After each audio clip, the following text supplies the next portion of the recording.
time now for Mediawatch, and I'm joined in the studio by James Creedon. Who else? James, you've been taking a look at the announcement that the jungle Calais migrant camp is definitely going to be dismantled. We just don't know when. That's right. It's the biggest story in French news media today, and it has provoked, or it has given rise to lots of comment. A lot of politicians, of course, going to Calais. You have Alain Juppé here on the front page of the French edition of the Huffington Post. One-way traffic is the headline there. And they're talking about how it is a sort of an obligatory stop on the road to the presidential primaries next year on the political right. In other words, it's become such a flashpoint that politicians need to be seen to be aware of the problem and what it represents in the broader issues of the migrant crisis and the refugee crisis and whatnot. Now, the mayor of Calais is unhappy about the announcement because Bernard Cazeneuve, the interior minister, said it was going to be done little by little. And she said, look, it needs to be done in one foul swoop. The problem is out of control. There are some 8,000 migrants there, or 9,000 migrants there at the moment. It'll be 15,000 by the time we get around to fully dismantling it. So she's saying we need to do it, and we need to do it now. Whereas associations such as Doctors Without Borders are saying this is really it's not a solution. The bulldozing Calais is only going to shift the problem elsewhere. Or if we do indeed manage to redistribute these refugees to various different locations in France, a lot of them are going to end right back in Calais, which is what's already happened. Because if you send them to some part of rural France where they can't get French language instruction, where they mightn't even want to learn French, they're going to realise that, well, we need to get back to Calais because that's where we're more likely to get to where we want to finally Absolutely. And they've already destroyed half of the jungle camp, and that hasn't reduced the numbers. It just means they're crammed into a smaller area. That's right. So I think it is political season right now, and all of the politicians, whether it be on the political right there, Alain Juppé, or whether it be in the government with this announcement, need to appear to be acting on this issue because it is so symbolic of broader issues, or it has become so symbolic. And just to show you the extent to which this can get confusing, this is Nadine Morano, who is a very vocal sort of right-wing politician. And almost in one sentence today on French radio, she spoke about the burkini, the chador, which leaves the face visible. It's the one that what would you say, the Islamic dress that is most worn in Iran, for example.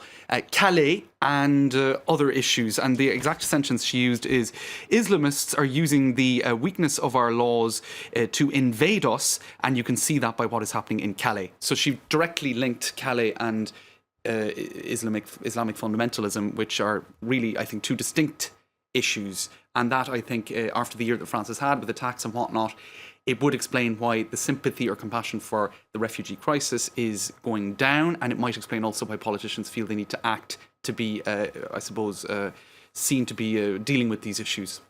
Now, one image, of course, that really earned global sympathy for the crisis of migrants was that of the photograph of little Aylan Kurdi washed up on a beach. He became emblematic, really, of the whole problem and the fact that children were involved. And everyone thought that would mean something would change. And we're a year on now. What's everyone saying? Well, his father has been speaking out. He's spoken to a number of media in Bild newspaper in Germany and others, saying a year on, the deaths are continuing and nobody is doing anything. At least that's his impression of things. And he said, we need to end serious bloodshed. It needs to be done through diplomacy. And he just really made a very passionate appeal across several media that the world needs to act. Cartoonists were also pointing to the fact that 1 year on, his memory seems to be fading, and the promises that were made at the time seem to be less, I suppose, respected or present. There was, of course, the more recent incident of a little boy called Omran, who was pictured in the back of an ambulance covered in debris, illustrating, I suppose, the dangers for children who choose to stay in Syria. And the two have now sort of been linked in quite a very sad and macabre way, illustrating the terrible choices facing Syrian families. Now, interesting to look at things across the channel, because after the Aylan Kurdi incident, promises were made to accept some 20,000 refugees. There was a change in public opinion regarding the refugee issue.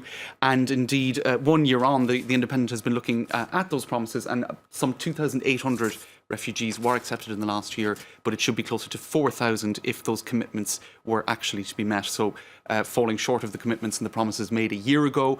And also recent opinion polls show that the UK public opinion is hardening when it comes to accepting refugees, reflecting what we're seeing also here in France.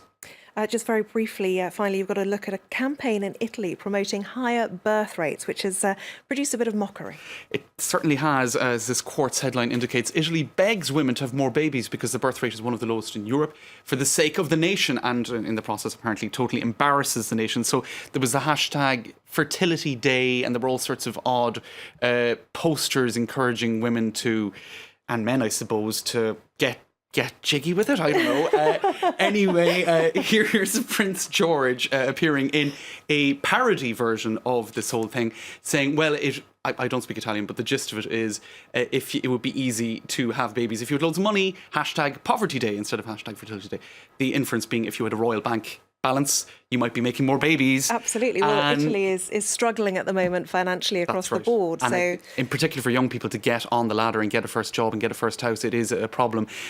Be careful not to become a crazy cat lady is the other not genuine shock tactic being used by the Italian government. And here you have this cartoonish lady saying, oh dear, looks like I forgot to have children.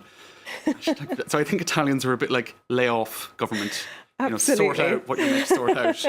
Keep out of my reproduction plans. And my bedroom, thanks. Yeah. James Creedon, thank you very much indeed. Thanks, well, time now for a short break. We're back with plenty more. Do stay tuned to France 24.